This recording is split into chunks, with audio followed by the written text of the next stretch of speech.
નમસ્કાર મિત્રો, હવે આપણે ધોરણ 9 માં ચેપ્ટર 5 નું ત્રીજું લેક્ચર જોઈએ. માહિતી જતી આગળના બે લેક્ચરમાં એના આધારે આપણે બીજા લેક્ચરનો સ્વાધ્યાય થોડો ઘણો જોયો હતો અને થોડોક આ બે પ્રશ્નો જોઈ લઈએ. એટલે અહીંયા આપણું સમજૂતી પૂરી થાય પછી એક્સ્ટ્રા પુસ્તકમાં આપે એ સિવાયના પરીક્ષાલક્ષી પ્રશ્નો હું તમને લખાવું.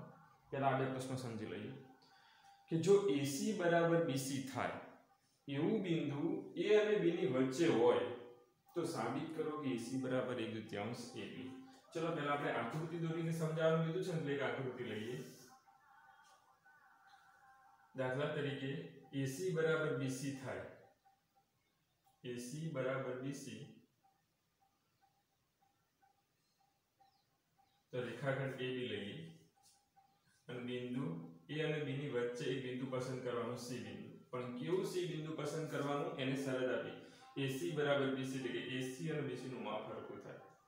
ચલો હવે ગણતરી કરીએ કે જોજો AC અને B સમરેખ છે એનો મતલબ એવો થાય AC + BC આ બંનેનું ટોટલ કરીએ AC અને BC નું તો આખું શું થઈ જાય AB.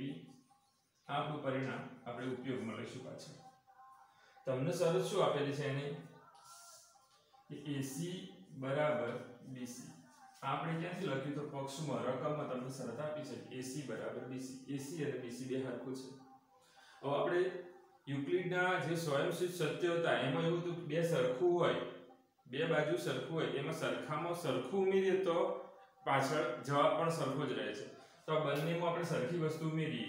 આ AC ની અંદર હું AC ઉમેરું અને અહીંયા BC ની અંદર પણ AC ઉમેરું એટલે કે ઓલરેડી AC અને BC તો સરખા હતા પક્ષના આધારે પણ એમાં મેં સરખી વસ્તુ ઉમેરી તો જવાબ પણ સરખા થાય. તો અહીંયા શું થશે AC ને AC એટલે 2 AC થશે અને અહીંયા BC + AC તમે જોઈ શકો BC + AC એટલે એ પરિણામ 1 પરથી કદાચ લખવું હોય તો લખાય 1 પરથી.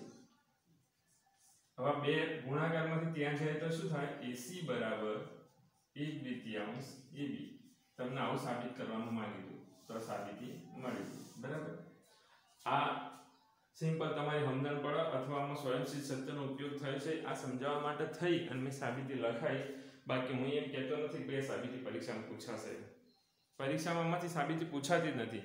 આમાંથી માત્ર ટૂંકા પ્રશ્નો ખરા ખોટા 1 માર્કના એવા પ્રશ્નો પૂછાય. એટલે સમજૂતી માટે લખો બરાબર, બાકી તમે તૈયાર નહીં કરો તો પણ ચાલશે બરાબર. અને જે પ્રશ્નો હું ના લઉં એ તમારે જો તૈયાર કરવાની જરૂર નથી બરાબર. એટલે આપણે સીધો પ્રશ્ન 6 લઈએ કે આકૃતિમાં જો AC બરાબર BD હોય તો સાબિત કરો કે AB બરાબર CD. જોજો AC આટલું માપ અને BD આ બે સરખા છે તો સાબિત કરો કે AB અને CD પણ સરખા થાય. તો આના જેવું તો પહેલા આપણે સમરેખ લખી દઈએ કે ABC સમરેખ છે તો એનો મતલબ સરવાળો કરી શું થાય અહીંયા AB + BC બરાબર AC. પરિણામ 1 કહેવાય. બીજો કયો બિંદુ સમરેખ છે BCD સમરેખ છે અહીંયા લખો સાઈડમાં BCD સમરેખ છે તો આનું ટોટલ કરી શું થાય BC + CD બરાબર BD થાય. પરિણામ 2. હવે તમને જે રકમમાં સરખું આપેલ એ વસ્તુ લખીએ કે AC બરાબર BD. શેના આધારે લખ્યું તો પક્ષ રકમમાં તમને આપ્યું AC બરાબર BD. AC નો જવાબ AC ના નીચે લખો પરિણામ કયું AB + BC થાય તો આ બાજુ લખું AB + BC. આ બાજુ BD નો જવાબ લખીએ તો કયો લખાય BC + CD. બે બાજુથી સરખું BC ઉડાડી દઈએ તો શું રહે AB = CD. એટલે તમારો માંગેલો જવાબ તમને અહીંયા મળી જાય. આ રીતે સોલ્વ કરી શકાય પ્રશ્નો બરાબર. હવે આના પછી એક ટોપિક છે એની ચર્ચા કરી લઈએ પછી આપણે આગળ જોઈએ.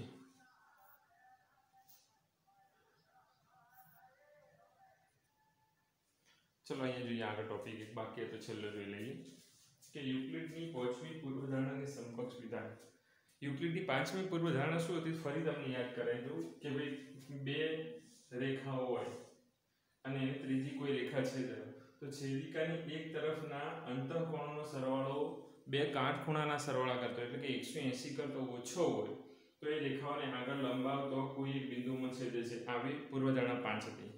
તો એને સમકક્ષ વિધાનો કયો કહી શકાય? તો બીજું વિધાન આપણે આવું પણ કહી શકીએ કે બે રેખાઓની છેદિકાની એક તરફના અંતઃકોણોનો સરવાળો જો 180 થતો હોય તો એને અનંત સુધી લંબાવતો ક્યાંય છેદતી નથી. આવું પણ કહી શકાય. અથવા એમ પણ કહી શકાય કે છેદિકાની એક તરફના અંતઃકોણોનો સરવાળો 180 થતો હોય તો એ રેખાઓ પરસ્પર સમાંતર છે. એમ પણ કહી શકાય. ત્રીજું વિધાન કે બે રેખાઓની છેદિકાની એક તરફના અંતઃકોણોનો સરવાળો 180 હોય તો પહેલી રેખાની સમાંતર હોય એવી એક રેખા મળે છે, બરાબર.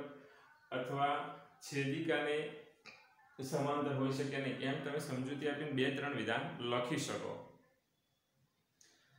એક સ્કોટલેન્ડના ગણિતશાસ્ત્રી હતા, એમનું નામ જોન પ્લેફેર. એમને પણ આનું સમકક્ષ એક વિધાન આપ્યું હતું. એ તમને સમજાવતો જોજો. સ્કોટલેન્ડના એક ગણિતશાસ્ત્રી જોન પ્લેફેર, તમને પરીક્ષા પૂછાયો કે પ્લેફેરનું વિધાન લખો એમ, કદાચ આવું પૂછાઈ શકે.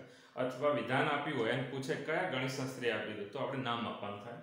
તો સ્કોટલેન્ડના એક ગણિતશાસ્ત્રી જોન પ્લેફેર 1729માં 5મી પૂર્વધારણાને સમકક્ષ વિધાન આપ્યું. કયું વિધાન? કે દરેક રેખા L, પહેલા વિધાન સમજી લઈએ પછી હું આકૃતિમાં સમજાવું.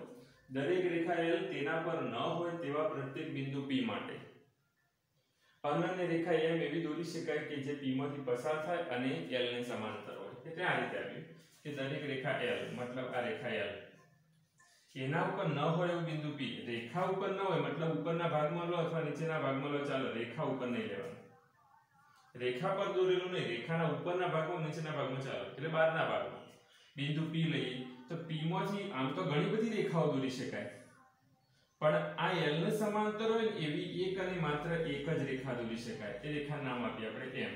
તો શું કહે છે? L પર એ રેખા L અને તેના પર ન હોય એવા બિંદુ P જેવા ગમે તે બિંદુ, એકલા P નું હારું નહીં, અહીંયા ગમે એટલા બિંદુ લો તો દરેક બિંદુમાંથી એક રેખા M જેવી એક રેખા એવી દોરી શકાય કે જે P માંથી પસાર થતી હોય, મતલબ આપેલા બિંદુમાંથી પસાર થતી હોય અને L ને સમાંતર હોય, બરાબર. આ રીતે એની પૂર્વધારણા નક્કી કરી શકાય. એટલે 5મી પૂર્વધારણાનું સમકક્ષ વિધાન જ છે કે ભાઈ આપેલી સમાંતર રેખા હોય, આપેલી રેખા એને સમાંતર હોય એવી બહારના બિંદુમાંથી એક રેખા દોરી શકાય. આમ તો એક બિંદુમાંથી જો ઘણી બધી રેખાઓ પસાર થાય, પણ સમાંતર હોય આપેલી રેખાને એવી એક જ રેખા મળે, અનન્ય, બરાબર. તો અહીંયા આપણું ચેપ્ટર પૂરું થાય છે. સ્વાધ્યાય 5.2 માં 5મી પૂર્વધારણાના સમકક્ષ વિધાનો આપેલા છે એટલે હું લખાવતો નથી, બરાબર. તમારું ચેપ્ટર પૂરું થાય તો પુસ્તકનું છેલ્લે પણ આપેલા છે સારાંશમાં, એમાં બે જોઈ લો તો એ ચાલે. હવે આપણે પરીક્ષાલક્ષી થોડા ટૂંકા પ્રશ્નો જોઈ લઈએ. ચલો, ટૂંકા પ્રશ્નો સ્વરૂપે પૂછાય એવી માહિતી, ભલે મેં ઉપર ટૂંકા પ્રશ્નો લખ્યા પણ એના સ્વરૂપે આવી માહિતી પૂછાઈ શકે. એમાં મેં પ્રશ્નો લીધા, ખાલી જગ્યાઓ બધી ભેગું રહેલું, બરાબર. જેટલું સમય એટલું અહીંયા લખું, બાકીનું પછી લખું.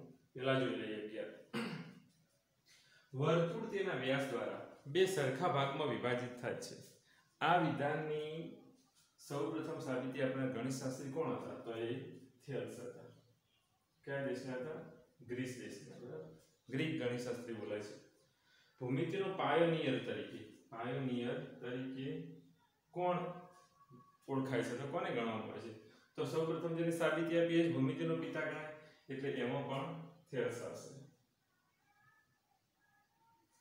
થિયલ્સનો ખ્યાતનામ વિદ્યાર્થી કોણ હતો? આપણે બધા એનાથી પરિચિત છીએ, એ છે પાયથાગોરસ.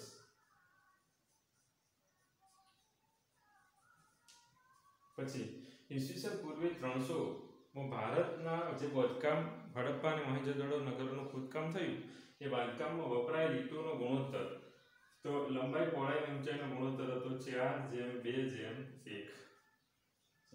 ખાલી જગ્યાના ઉપયોગથી બાંધકામ માટેનું સાહિત્ય રજૂ થયું. બાંધકામ માટેનું સાહિત્ય રજૂ કરનાર ગ્રંથ કયો હતો? તો શુલ્બા સૂત્ર.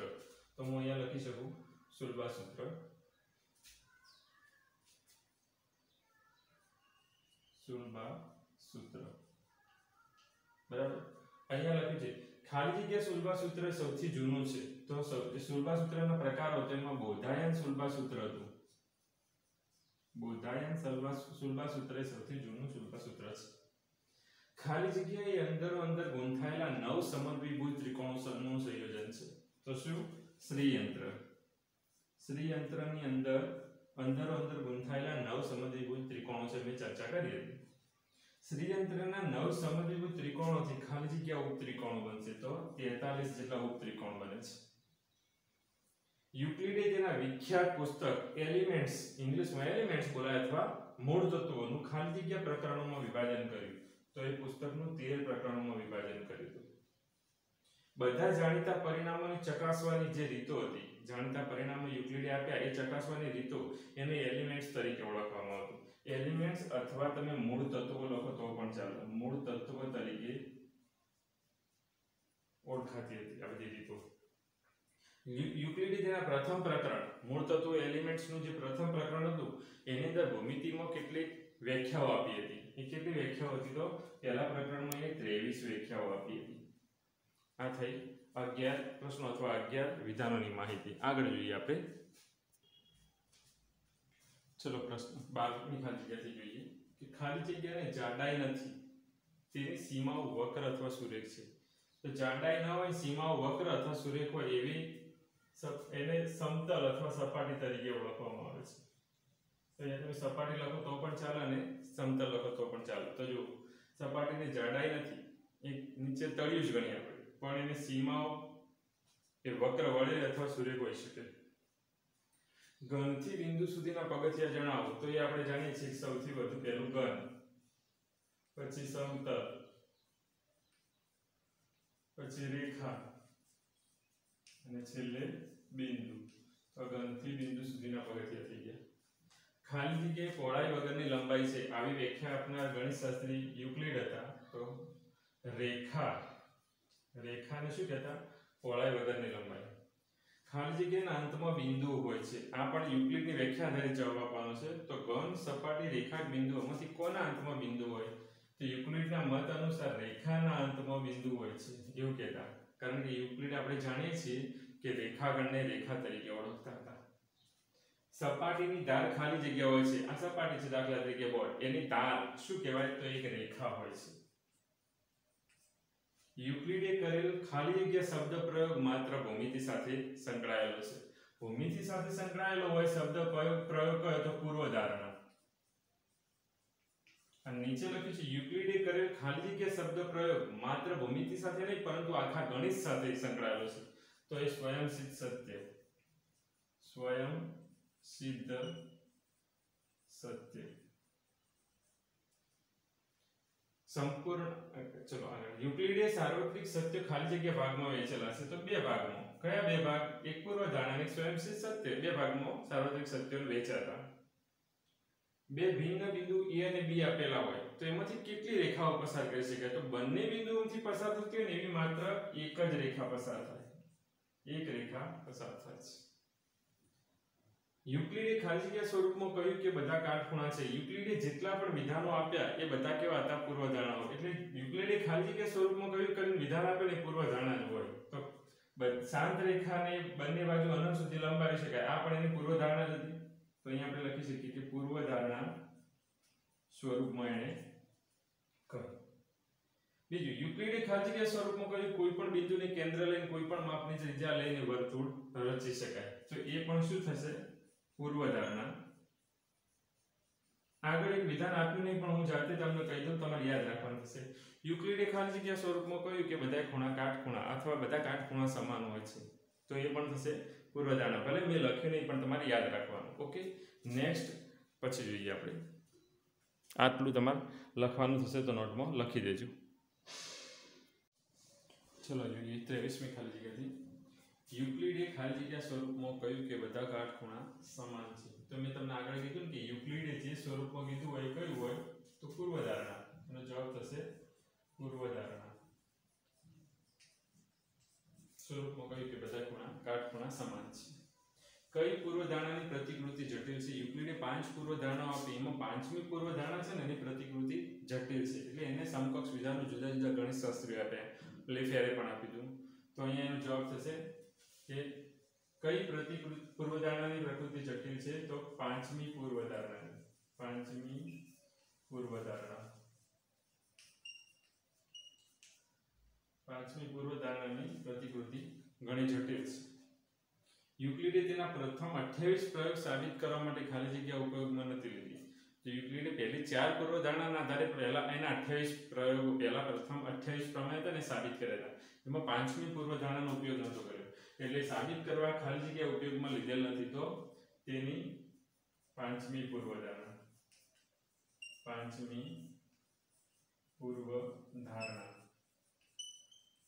ઉપયોગમાં લીધેલ નથી. યુક્લિડની પાંચમી પૂર્વધારણામાંથી સર્જન પામેલી ભૂમિતિ, પાંચમી પૂર્વધારણાના આધારે જે આખી ભૂમિતિનો ઉદ્ભવ થયો એ ભૂમિતિને ખાલી જગ્યા કહે છે તો યુક્લિડિયેતર. એટલે એના સિદ્ધાંત સિવાય બહારની ભૂમિતિ એવો અર્થ છે. અહીંયા શું કહે છે, કયા ગણિતશાસ્ત્રીનું સર્જન તર્કના ઇતિહાસમાં અવિસ્મરણીય. ઘણા બધા ગણિતશાસ્ત્રીઓ ફાળો આપ્યો, એમાં અવિસ્મરણીય ન ભૂલાય એવું લગભગ ભૂમિતિના બધાએ સિદ્ધાંતોને આવરી લીધા હોય એવો ગણિતશાસ્ત્રી માત્ર યુક્લિડ હતો. એટલે કયા ગણિતશાસ્ત્રીનો અવિસ્મરણીય ગણાતો એનો જવાબ થશે યુક્લિડ. જોજો તમારા જવાબ બધા મિક્સ ના થઈ ગયા. બરાબર.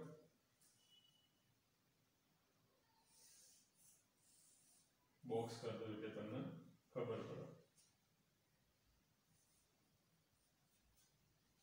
આનો જવાબ યુક્લિડ છે. પછી જો બ્રહ્માંડની ભૂમિતિ કે જેમાં આપણે રહીએ છીએ એ ભૂમિતિને કઈ ભૂમિતિ કહે છે તો ગોલીય ભૂમિતિ. ગોલીય ભૂમિતિ કહે છે. આ પ્રશ્ન, ખાલી જગ્યા ભૂમિતિમાં રેખાઓ સીધી નથી, સુરેખ નથી, પરંતુ મોટા વર્તુળના ભાગ છે. તો એ કઈ ભૂમિતિમાં? તો ગોલીય ભૂમિતિમાં. ગોલીય ભૂમિતિમાં રેખાઓ સુરેખ નથી, પરંતુ દીર્ઘવૃત્તના ભાગ છે. ભારતના કયા ગણિતશાસ્ત્રીય ભૂમિતિની રચનામાં ફાળો આપ્યો હતો? તો આર્યભટ્ટ, બ્રહ્મગુપ્ત, ભાસ્કરાચાર્ય વગેરે. પાછળથી શ્રીનિવાસ રામાનુજનનું પણ નામ લખી શકાય, પરંતુ તમને પ્રશ્ન એવો પૂછાય કે નીચે આપેલા 4 ઓપ્શનોમાંથી જણાવો કયા ગણિતશાસ્ત્રી ભૂમિતિની રચનામાં ફાળો નથી આપ્યો ભારતના. તો આ 3 ઓપ્શન હોય, આર્યભટ્ટ, બ્રહ્મગુપ્ત, ભાસ્કરાચાર્ય, અને ચોથો ઓપ્શન હોય કે વિક્રમ સારાભાઈ પટેલ. તો ફાળો વિક્રમભાઈ સારાભાઈ પટેલે ભૂમિતિની રચનામાં નહોતો આપ્યો. વિજ્ઞાનના સિદ્ધાંતોમાં ઉપયોગી થાય એ માટે એમને ફાળો આપ્યો હતો, પણ ભૂમિતિની રચનામાં નહોતો આપ્યો. યાદ રાખજો કે ભારતના ગણિતશાસ્ત્રી છે એટલે આપણે અહીંયા લખી દઈએ ના ચાલે. તો ભારતના ગણિતશાસ્ત્રીઓમાં આર્યભટ્ટ, બ્રહ્મગુપ્ત અને ભાસ્કરાચાર્ય આ લોકોએ ભૂમિતિની રચનામાં ફાળો આપ્યો. આધુનિક ભૂમિતિનું માળખું કોના વિચારો પર આધારિત છે? હાલ આપણે જે ભૂમિતિ ભણી રહ્યા એ કોના? તો ડેવિડ હિલ્બર્ટના. ડેવિડ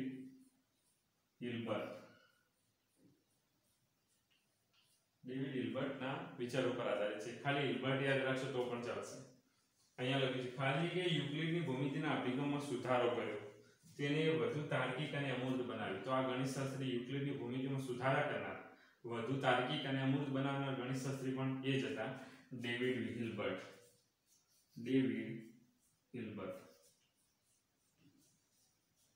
બરાબર.